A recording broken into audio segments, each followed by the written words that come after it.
Selena, I want to first congratulate you on your Grammy. Amazing. How does it feel? Thank you so much. I cried like a little baby. I was very excited. And I worked really hard on that project. So it was a lovely surprise. I'm very excited. Well, congrats. We're proud of you. Let's get to this movie. All right, let's talk. We're back for a fourth Hotel T. I am not mad about it. I am a little bit sad that this could be the last one. I say could because at this point, we never say never in Hollywood anymore because everything gets rebooted. What do you guys think? Andy, start with you. You tell me, what do you think? Why do we keep coming back to this series? What feels so good about it? For some reason, it feels like a family movie every time I watch it, but it's about monsters. Well, a family of monsters, right? And the intermingling of monsters and humans and cross-generational. And, it's really just so warm and silly. And it's classic monster characters that I think have lasted for a really long time for a reason. They're really fun to watch and their mythology is interesting. And this is sort of a movie that takes those things that we all know as viewers and has fun with them and sort of lightens it up a little bit. And, the proof is in the pudding with kids. If they like it and they talk about it and they want to see more, they're going to get more. That's just how it works.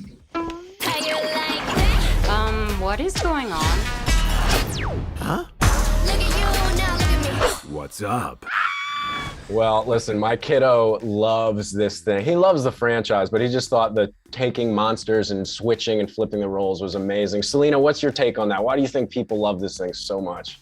Well, it's kind of like what Andy said. I think it's really funny. I think it's funny for adults and kids. And, I have two sisters, and it is one of the coolest things ever when that's all they care about. And, but it's awesome. So I think also the messages, I want to say, the messages behind each of the films, whether it's like embracing being different or family coming together and trusting each other. I think that's also something parents and people enjoy about it, is that there is something underneath it. Now, you mentioned your sisters. Your sister, Victoria, is joining in this thing, right? With some of the voiceover help. What was that like? Yeah, it was so sweet. She was visiting me when I was shooting Only Murders, and she came into the session, and there's a part for baby Mavis, and she'd never done anything before, and I picked her up, and I was like, can you do this? And she was so excited. So she thought it was the coolest experience. I honestly won sister points. That is awesome.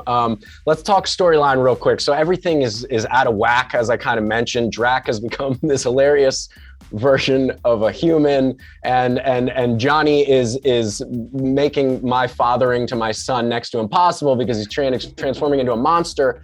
Do you guys relate to the theme at all of going to limits to kind of fit in or be accepted? Do you relate to that theme?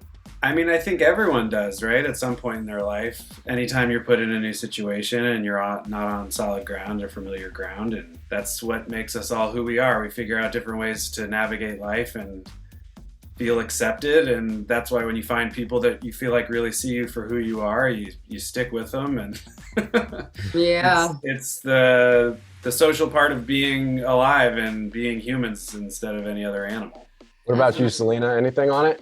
I think it's hard because I guess I grew up right when all the Instagram and everything stuff was going on. So not to make it a sad answer, but of course, as a young girl, it was really hard for me, and I compared myself terribly to a lot of people and thought that I should be a certain way. But it's the joy of getting older, is you're learning to love who you are, and I'm slowly doing that, and I'm really proud. And every day is like Andy said, a choice. For sure. Well said. Do you guys, I know we already kind of said never say never, right? And that this is supposed to be the end, but this guy over here is hoping that it's not the end. Do you get sad at all when you have to put characters like these to sleep and you're not really going to use them again? Yeah, I really am. I mean, it's been so fun getting the reaction the past 10 years from families and from kids. So it's a little bittersweet. It's, I kind of felt that way when Wizards ended. I felt like I was leaving behind a huge part of who I was and growing up. So it's bittersweet. Yeah. What about you, Andy? Playing Johnny, I mean, it could be the end, it could not be the end, but how do you feel about it? Yeah, absolutely. I mean, over the span of... Am I frozen again? No, you're good. You're good. Sorry. Oh gosh. This has to. No. This is crazy. Okay. Good, you're back Yeah, now. You're good. Am I here? You're here. Yeah. I hear Can you. you hear me? So yeah, it was sad.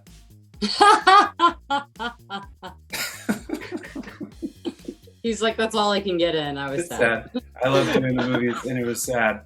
And I hope we do more anyway, even though they said it was the last one. Did you get it? Yeah, we got it all. We got it all.